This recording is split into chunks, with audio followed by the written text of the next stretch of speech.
Բարև ձեզ։ Այսօր անդրադառնալու ենք երկու բարդ, կարևոր եւ արդիական թեմաների, որոնցից մեկը իհարկե հայ առաքելական եկեղեցի, Հայաստանի իշխանություններ կամ եկեղեցու սպասավորներ, իշխանության ներկայացուցիչներ, պաշտոնյաներ շարունակվող հակադրությունն է, հակամարտությունն է։ Իսկ մյուսն այն է, ինչի մեջ ենք արդեն տևական ժամանակ, մեզանից ոմանք ականատես, մյուսները մասնակիցներ, խոսքը հանրային քաղաքական հրապարակային խոսքում հայհոյախոսության մասին է։ Իդեպ վերջերս վարչապետ Նիկոլ Փաշինյանը անդրադարձավ այս թեմայի երկու գրառումներով, առաջինում առաջարկում է հանրային քաղաքական կոնսենսուսի գալ կարճ ժամանակով, ընդամենը ասենք մի 4-5 օրով, կարծեմ հունիսի 1-ից այսօրվանից մինչև ամսի 5-ը եւ հրաժարվել հայհոյախոսությունից, որպեսզի բանավեճերը լինեն բացառապես քաղաքակիրթ եւ հարգալից։ Մյուս գրառումով դիտարկել էր մի քանի տարբերակներ, ինչպես կարելի է ձերբազատվել այս հայհոյախոսությունից եւ վերջում եզրակացությունն այն է, որ կամ հանրային քաղաքական կոնսենսուսի են գալիս, կամ ստացվում է խոտորնակին խոտորնակ տարբերակը։ Սա ազատ զրույցն է Free News-ի եթերում, ես հիմա զրուցելու եմ բանաստեղծ Հակոբ Մովսեսի հետ, բարև ձեզ։ Բարև ձեզ։ Լավ օրից չէ, որ եթերում խոսելու ենք հայհոյախոսության մասին։ Այդուամենայնիվ ինչ եք կարծում, ինչ է սա ցածրակարգ վարկաբեկման գործիք, միայն եւ ընդամենը, թե ավելի վտանգավոր մի բան։ Իհարկե ընդհանուր պատկերացմամբ հայհոյախոսությունը, գռեհկախոսությունը, գռեհկաբանությունը ցածր դաստիարակության ցածրակարգ մարդու արտահայտություն է։ Հայհոյում է ցածրակարգ մարդը։ Բայց մեր իրականության մեջ, այսօրվա մեր իրականության մեջ հայհոյանքը եւ հոգեբանական եւ քաղաքական հոգեբանական նրբերանգներ է ձեռք բերել, դուք հարցադրումը ճիշտ եք դնում, սա ինչ բան է, իրոք հայ մարդը այսքան գռեհիկ, ստորակարգ, ցածրակարգ, անկիրթ մակարդակի հասել, որ մանավանդ իր քաղաքական դիսկուրսները, իր քաղաքական բանավեճերը հայհոյանքներով է վարում։ Դիմացիներն ներքաշում։ Դիմացիներն էլ բնականաբար ներքաշում դրա մեջ, սա մի քանի բացատրություն ունի, առաջին քաղաքական բացատրությունը այն է, որ այսօրվա մեր հասարակությունը չի պատկերացնում, թե քաղաքական դեսպոտը ինչ է, ինչ բարձր մշակույթի, ինտելեկտի արտահայտություն կարող է լինել, որովհետև դու քննարկում ես քո ժողովրդի, քո ազգի, քո պետության, քո հասարակության, այսպես ասած, կեցության հարցերը։ Այդտեղ շատ մեծ ինտելեկտ է հարկավոր, իսկ ինտելեկտը ինքը հայհոյանք թույլ չի տալիս։ Հետևաբար ինչու է մեզ մոտ, նորից ասում եմ անգամ քաղաքական, եթե այսօրվա քաղաքական իրավիճակը հանեք, ապա երեքչի առաջորվա անգամ մշակութային հարաբերությունների հակասությունների մեջ գռեհկախոսությունը, հայհոյանությունը, այսպես ասած, առկա։ Ես կարծում եմ, որ սա պատմահոգեբանական հիմքեր ունի։ Ընդհանրապես, եթե մեր ունկնդիրները հայհոյանք բառի, ուրեմն ստուգաբանությունը նայեն տեսնեն այդ բառը որտեղից է գալիս, եւ ռուսերենում եւ հայերենում կտեսնեն երկու բան։ Քրիստոնյա աշխարհի շատ ժողովուրդներ, ֆրանսիացիները, գերմանացիները, անգլիացիները հայհոյան գրեթե չունեն։ Ոնց կարող է, ինչպես կարող է մի կուլտուրայի, մի հոգևոր մշակույթի մեջ գործող բաներից, ժողովուրդներից մեկը ունենա, մեկը չունենա։ Ունեն ռուսները, սոսկալի, ճոխ, փարթամ, եւ հայերս նույնպես ճոխ եւ փարթամ։ Բայց մեր մասին ասում են, որ մեր լեզուն աղոթքի լեզու է, ոչ թե հայերեն։ Այո, հետևաբար պետք է ուրեմն հասկանալ, թե հայհոյանքը որտեղից ներխուժեց մեր մեջ։ Եթե մենք բացենք մեր, այսպես ասած, բացատրական բառարանները, պատմական, ստուգաբանական բառարանները, մենք տեսնենք, որ հայհոյանքը մեր մեջ ներխուժում է 12-13-րդ դարերից իսլամական ժողովուրդների արշավանքների զուգընթաց, առանձնապես թուրքերի, ռուսների մոտ նույնպես։ Ես առավոտյան նայում էի մատ բառի, մատը ռուսերեն գավայից մատը, մեծ նշանակում է կֆրտել։ Բացատրության տակ սոսկալի մեկնաբանություններ կան, եկեք մենք խոսենք մեր մասին։ Ուրեմն սա մեզանուն օտարածին երևույթ է, նույնիսկ հայոյախոսության արտահայտությունները մեր կենցաղում վերջին 100 տարվա ընթացքում են ավելի ակտիվացել։ Այսինքն, երբ որ մենք սովետական միության կազմի մեջ ենք մտել, դու իմ բացատրությունը հետևյալն է, որ այսօր մեր ժողովուրդը իրար հայոյում է, բոլորը իրար հայոյում են։ Իմիջայլոց համախոհներն են իրար հայոյում։ Ես կարծում եմ, որ դա ուրեմն հոգեբանության մեջ մի տերմին կա, որը կոչվում է resentiment, ողողակալություն, վրեժխնդրություն եւ վրեժխնդրության թաքուն, քեզնից էլ թաքուն արտահայտություն, երբ որ դու քո թշնամու հանդեպ ողողակալությունը, վրեժխնդրությունը պահում ես քո մեջ, դու չես կարողանում դա իր վրա պարպել, իր վրա լիսկաթափել եւ այդպեսով ինքդ լիսկաթափվել եւ ստիպված ես լինում դա ուղղել ինքդ քո դեմ կամ քո նմանների դեմ։ Իսկ այս վերջին շրջանի ակտիվացումը հայոյախոսության արդյոք պետք է դիտարկել որպես հասարակության բարոյալքման հիբրիդային ինչ-որ ծրագրի մի մաս, թե պարզապես, ինչպես ասում ենք, ցածրակարգ գործիք է օգտագործում եւ վերջ։ Ուրեմն առաջին իմ բացատրությամբ դա ռեսենտիմենտի արտահայտություն է։ Երկրորդ, քաղաքական մտքի բացակայության արդյունք։ Քաղաքական միտքը հայանքներ չի սիրում, սիրում է կոնֆլիկտներ, բախումներ, իրարամերժ ուրեմն տեսություններ, բայց հայանքներ չի սիրում։ Մեզ մոտ դա եթե տեղի ունենում հայոյանքներով, հայոյախոսություններով, դա նշանակում է, որ քաղաքական վերլուծություն գոյություն չունի, քաղաքական խնդիր չունի։ Քաղաքական խնդիրները այնքան են ազնվորված, որ մարդիկ իրար անձրին վիրավորելով քաղաքական խնդիրները թողնում են մի կողմ եւ այդպես էլ մնում են անլուծելի։ Եվ իմիջայլոց այդ հայոյանքների մեջ այսօր ինձ համար ամենասոսկալին ոչ թե գրեիք հայոյախոսությունն է, այն քֆուրը մեր Շիրակի բարբառով ասած, այլ որ հայերը իրար ասում են թուրք։ Դուք կարծում եք սա պատահական բան է, սա թուրքի մնացորդությունն է մեր մեջ, սա թուրքի մնացողությունն է մեր մեջ։ Եվ երբ որ հայը հային ասում է թուրք, դա հայոյանքից տասնապատիկ ավելի ուրեմն ինքը դրա մեջ վերաբերմունք եւ մղձավանջային պատմական մի գիտակցություն է դնում։ Իմիջայլոց նույնպես անզորության զգացում, որտեղ ինքը թուրքին չի կարողացել ասել թուրքից ստացած վրեժահանելու իմաստով։ Հիմա ինքը որոշել է, որ թրքությունը իրար մեջ պետք է որոնել եւ իրար պետք է։ Բայց դրա էլ վերանայելու ժամանակները չեն հիմա։ Տեսեք, դրա վերանայելու ժամանակները միշտ են, բայց մինչև դրան անդրադառնալ թույլ տվեք մի բանի էլ ես անդրադառնամ։ Այսօր ինձ համար նաև այդ հայոյախոսությունների մեջ շատ սարսափելի է, ես ուղղակի շփոթվում եմ, երբ որ բանում կարդում եմ համացանցում կարդում եմ այսինչ այնինչ Հակոբ Մովսես կամ Նիկոլ Փաշինյան, մենք քո հետևից կգանք։ Մենք հետևիցդ գալու ենք։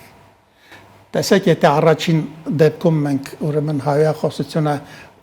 պատմական, թուրքական, մեր պատմությունից, մոնղոլ թաթարական ժամանակներից վերեցինք, եկեք մի հատ պարզենք, բայց հետևից գնալ արտահայտությունը որտեղից է գալիս։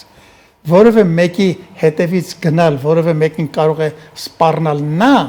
ով 37 թվին գնացել է արդեն նրանց հետևներից եւ նրա նախնիներին ուղարկել է Սիբիր։ Սա էլ KGB-ի իրար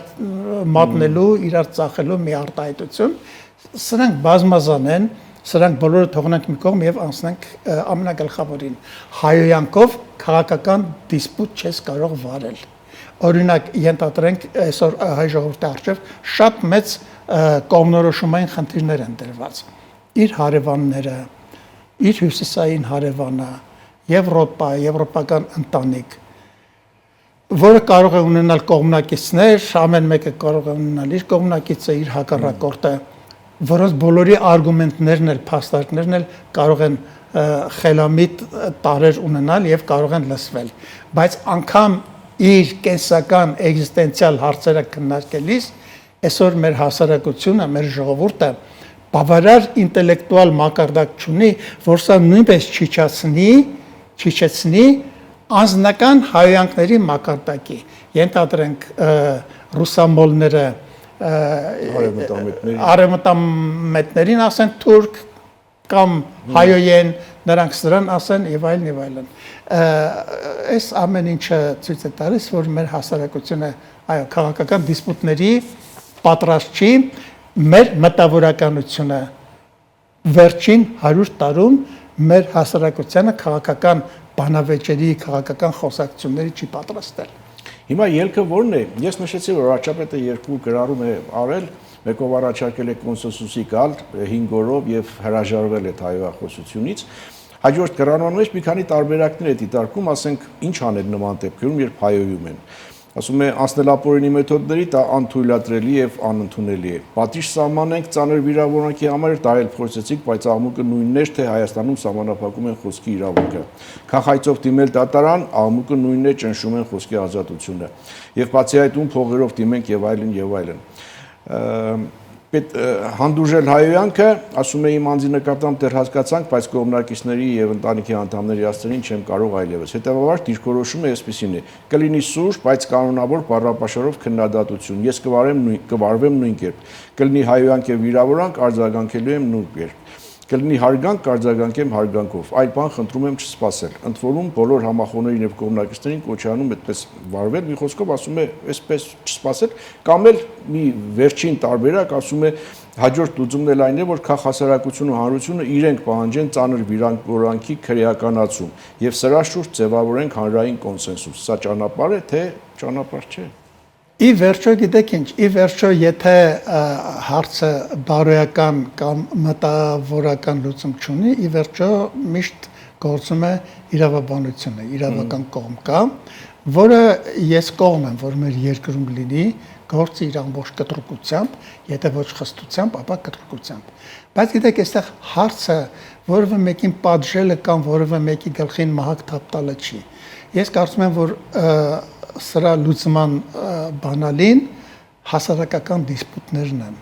Պետք է այս մասին շատ խոսել, շատ հեղինակություն ունեցող կարևոր մարդիկ խոսեն։ Ի վերջո գիտեք, մեր հասարակության մի մասն է սոսկ, որ այսօր հակա, այսպես ասած, պետական, հակա իշխանական ամբիցիաների մեջ է։ Մեր ժողովուրդը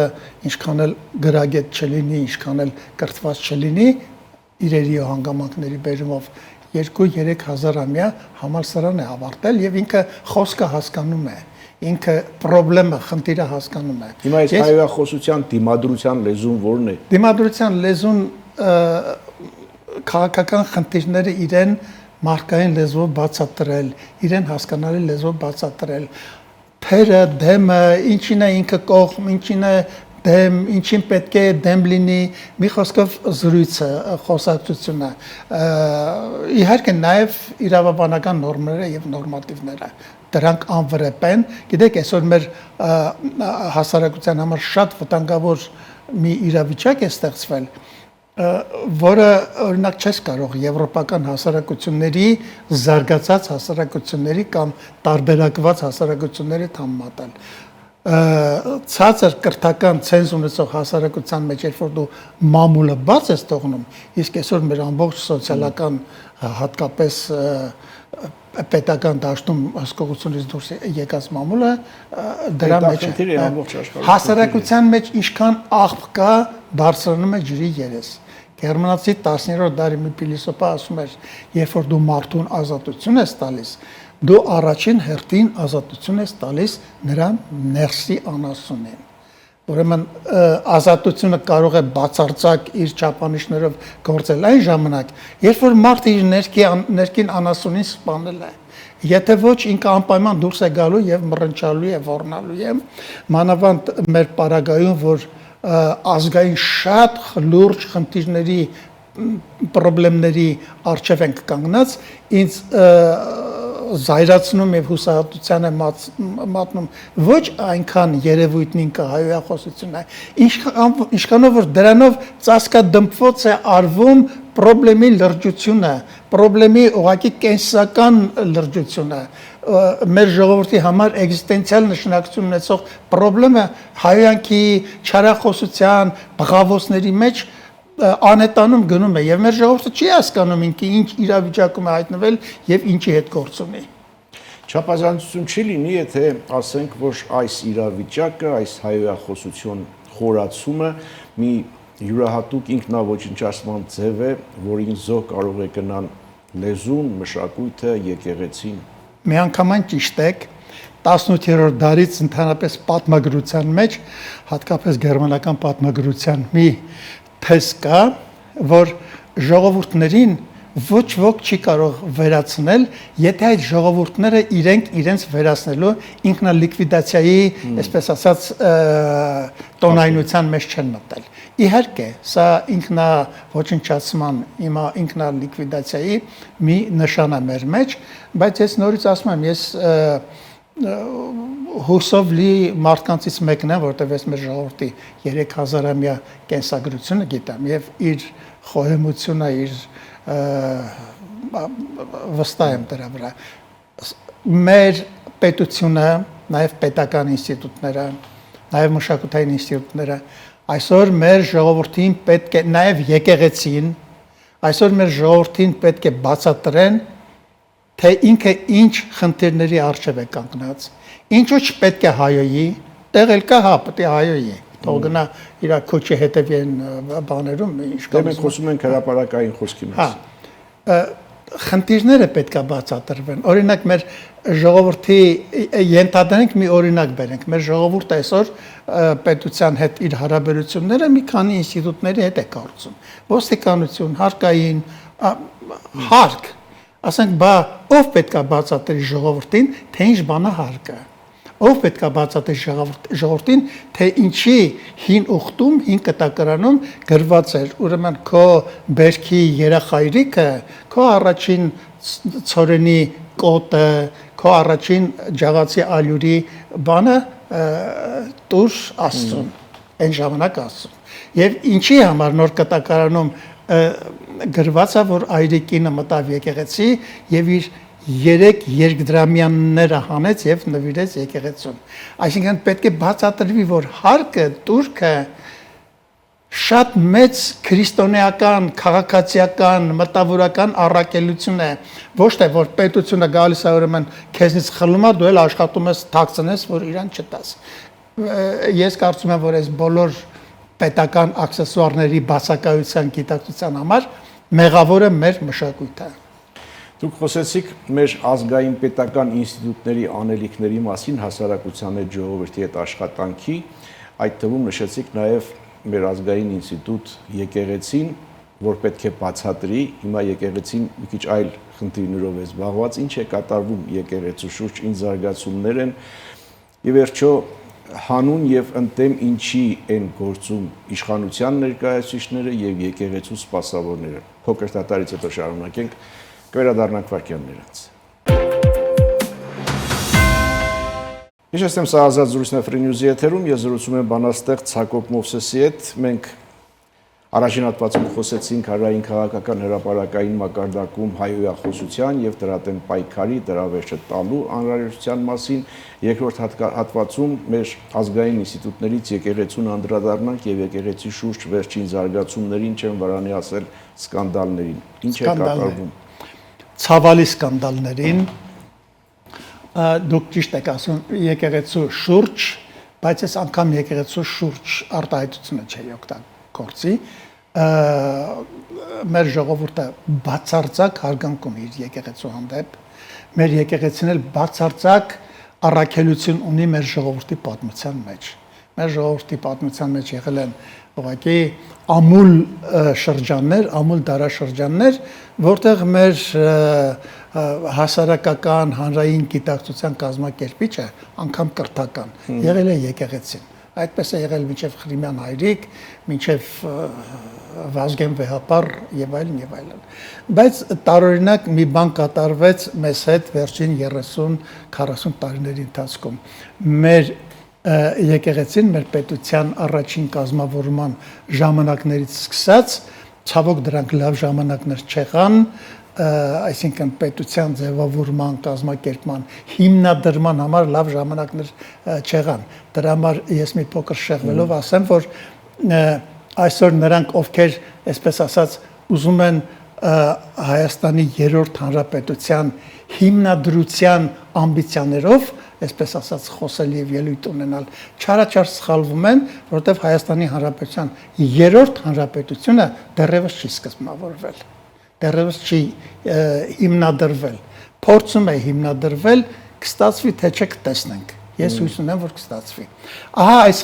խառնակ ժամանակներում եկեղեցին գուցե թե չհասկանալով, գուցե թե սերտաճելով հայաստանյան իշխանությունների հետ, ինքը եկեղեցական ամբիցիաներից դուրս քաղաքացիական ամբիցիաներ որդեգրեց։ Այդ քաղաքացիական ամբիցիաները քաղաքական ամբիցիաների վերածվեցին, այդ քաղաքացիական եւ քաղաքական ամբիցիաները վերածվեցին, այսպես ասած, բիզնեսային ամբիցիաների եւ եկեղեցին իր հսկայական անելիքները, մեր եկեղեցին հսկայական անելիքները թողած զբաղվեց քաղաքական, քաղաքացիական եւ մնացած պարամետրերի գործունեություններով։ Մեր եկեղեցին վիթխարի դեր ուներ անելու մեր պետության կայացման գործում։ Օրինակ մի քիչ առաջ բացատրեցինք։ Մեր ժողովրդին բացատրել թե հարկը ինչ բան է, ինչի պետք է հարկից չխուսափել։ Պրիմիտիվ մի հատ բան եմ ասում, օրենք, գիտեք, պետության մեջ եղած բոլոր ատրիբուտները, օրենք, արդարադատություն, ազատություն, հավասարություն, խոսքի իրավունք, դրանք բոլորը կրոնական ատրիբուտներ են, օդից չեն եկել։ Հավասարություն, եղբայրություն, ազատություն, դրանք քրիստոնեության ատրիբուտիկան են, որը եվրոպական պետությունների մեջ քրիստոնեական, հենց եկեղեցական միտքը, կրոնական միտքն է մտցրել։ Մերոնք զբաղվեցին ուրիշ բաներով,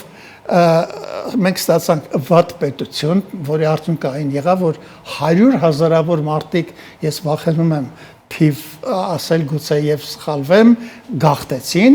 բայց հապատեսեք մեր 1500-ամյա առաքելական հայաստանյաց Սուրբ եկեղեցուց քանի 100,000 հոգի գաղթեցին։ Այսինչ աղանդի մեջ, այնինչ հերետիկոսության մեջ, այնինչ պաշտամունքի մեջ, այսինքն եկեղեցին նույնպես իր հոտը չկարողացավ պահել, փոխանակ զբաղվեր աստվածաբանական, հոգևոր, եկեղեցաբանական, քրիստոսաբանական թեմաներով 70 տարվա սովետական իշխանության ժամանակ անգրագետ, հոգևոր անգրագետ, կրոնական անգրագիտություն ունեցող ժողովրդին կրոնական գրագիտություն սովորեցներ, որի մեջ իմիջիալոց մտնում է նաև պետությունը, պետությունը նույնպես կրոնական հասկացություն է։ Ինքը դրանցով չզբաղվեց, մեր ժողովուրդը այսօր եկեղեցի ասելով չի հասկանում թե ինչ է ասում, մեր եկեղեցին ասում է, որ հայ եկեղեցին նրա համար է, որ ծառայի հայ ժողովրդին, այնինչ կեղծ մի կարգախոս, այնինչ հայ եկեղեցին նրա համար է, որպեսզի ծառայի Հիսուս Քրիստոսին եւ հայ ժողովրդին էլ ծառայեցնի Հիսուս Քրիստոսին։ Եվ հա մեր ժողովուրդը մատնվեց նաեւ հոգևոր ուրեմն ինքը անգրագիտության, դա էլ բերում է ինքնության դիմադրողականության քայքայման։ Ուրեմն տեսեք, անգրագետ քրիստոնյա ժողովուրդը մեղքի մեջ է։ Անգրագիտությունը քրիստոնյայի համար մեղք է։ Եթե քրիստոնյան չգիտի թե իր պետության զինվոր լինելը ինչ բան է, իր պետության հարկ վճարելը ինչ բան է, կրթությունը ինչ բան է, եթե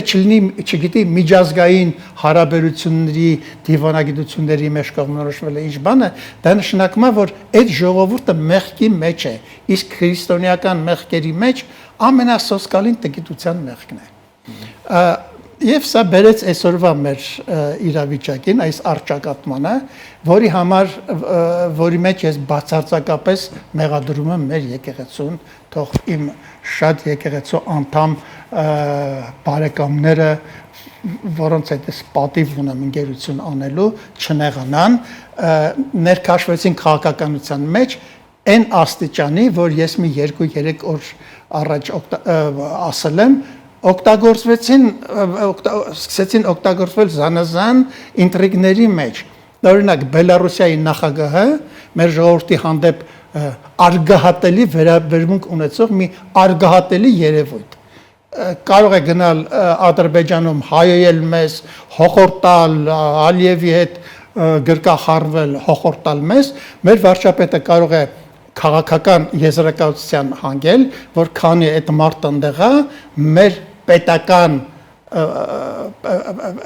պաշտոնյայի ոտքը այնտեղ չպետք է մտնի, շատ արտահայտորեն։ Եվ հանգարց իրանք կարող է որոշեն, որ դու ով ես, մենք այդտեղ այնց ագենտուրա ունենք, ի թիվս եկեղեցին։ Եվ մեր կաթողիկոսին տանան այնտեղ ծաղկե պսակ դնի անայց զինվորի գերեզմանին ինչ-որ գեներալներով գան դիմավորեն, այսինքն մտցնեն պետական աքսեսուարների մեջ։ Սա միանգամայն այն թույլատրելի է, անթույլատրելի է։ Ես գիտեմ, որ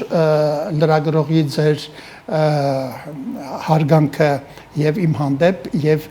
եկեղեցու հանդեպ ձեզ թույլ չի տա հարցնել սրանից ելքը որն է, բայց ես ինձ թույլ եմ տալիս այդ հարցը տալ եւ շատ հստակ պատասխանում եմ։ Հայաստանյաց առաքելական Սուրբ եկեղեցու կաթողիկոսը իմ կարծիքով պետք է հրաժարական տա։ Սա կլինի արտակարգ լուծում էս հարցի, սա նաև իմ քրիստոնյայի, իմ որդիական խնդրանքն ու, չգիտեմ,